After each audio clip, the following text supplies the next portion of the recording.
দুর্গাপূজার আরো একটি ভিডিওতে আপনাদের সবাইকে জানাই স্বাগত। বন্ধুরা রাধে রাধে, আমি আপনাদের সামনে বাবিন, আপনারা দেখছেন সানা বাবিন ইউটিউব চ্যানেল। আজকে কিন্তু পৌঁছে গেলাম মালদা শহরের যে সব বড় বড় ক্লাবগুলো রয়েছে, সেই ক্লাবগুলোর মধ্যে একটি অন্যতম ক্লাবে। সেই ক্লাবের প্রথমে খুঁটি পূজার ভিডিও কিন্তু আপনাদের সামনে দেখিয়েছিলাম এবং আজকে দেখাবো যে কাজ কতদূর পর্যন্ত এগিয়েছে। কাজ কতদূর পর্যন্ত বলতে কাজ কিন্তু অনেকটা এগিয়ে পড়েছে এবং কতদূর পর্যন্ত কাজ এগোলো, কি হচ্ছে এবং ফাইনাল লুক তো এখনো দেখানো সম্ভব নয়, বাট এখন পর্যন্ত লুক কেমন রয়েছে সেটাকে কিন্তু আপনাদের সামনে আজকে এক্সপ্লোর করবো এবং দেখাবো যে কারিগররা কোথা থেকে এসছে এবং কাজ কিভাবে চলছে এবং কেমন লুক রয়েছে। যদি ভিডিওগুলো ভালো লাগে তো অবশ্যই ভিডিওগুলো শেয়ার করবেন এবং যতটা পারবেন বন্ধু বান্ধবের কাছে আরো চেনা জানা মানুষের কাছে ভিডিওটা কিন্তু শেয়ার করবেন। আমার ভিডিও যদি আপনাদের ভালো লাগে তো ভিডিওটি কিন্তু লাইক করবেন এবং আমার চ্যানেলে যদি অ্যাড হতে চান তো চ্যানেলটাকে সাবস্ক্রাইব করে পাশে থাকবেন। যাই হোক, বেশি কথা বলছি না, সরাসরি যাই ভেতরে এবং ভেতরে গিয়ে আপনাদের পুরো প্যান্ডেলটাকে এক্সপ্লোর করি। সঙ্গে থাকুন, সাথে থাকুন এবং দেখুন আমার এই ভিডিওটি।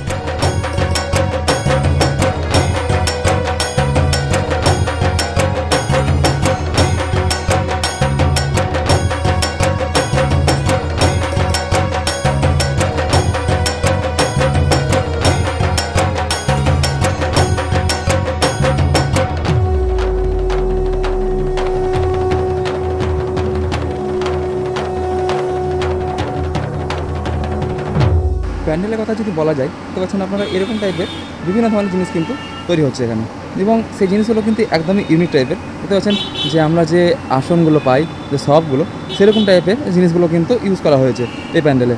মানে টুকিটাকি এরকম টাইপের জিনিসগুলো ইউজ করে প্যান্ডেলটাকে কিন্তু একটা আলাদা টাইপের লুক দিতে চলেছে এরা। আপনারা ভালো করে দেখুন এবং আপনারা হয়তো বুঝতে পারছেন কেমন লুক রয়েছে। পুরো প্যান্ডেলটাকে আপনাদের সামনে কভার করছি, দেখতে পাচ্ছেন, হালকা করে আপনারা দেখে নিন। বাট আপনাদের আস্তে আস্তে সবগুলোকে এক্সপ্লোর করার চেষ্টা করবো আজকে ভিডিও দ্বারাই। তো দেখুন, এগুলো হয়তো মানে পার্টি যে আমরা দেখি আর কি, মানে সব টাইপের ওগুলোকেই আর কি কাজে লাগানো হয়েছে এই প্যান্ডেলে এবং বিভিন্ন ধরনের ছোটো ছোটো হাতের কাজ রয়েছে এই প্যান্ডেলে। এটা হচ্ছে আমাদের মালদার কল্যাণ সমিতি ক্লাব, মানে এটা রয়েছে কিন্তু মালদা বালুচরে এবং বালুচরের কল্যাণ সমিতি ক্লাব হয়তো আপনারা সকলেই চেনেন। পাশে রয়েছে আমাদের ডিএস মাঠ এবং এই মাঠে কিন্তু হয়ে থাকে আমাদের এক্সপো মেলা।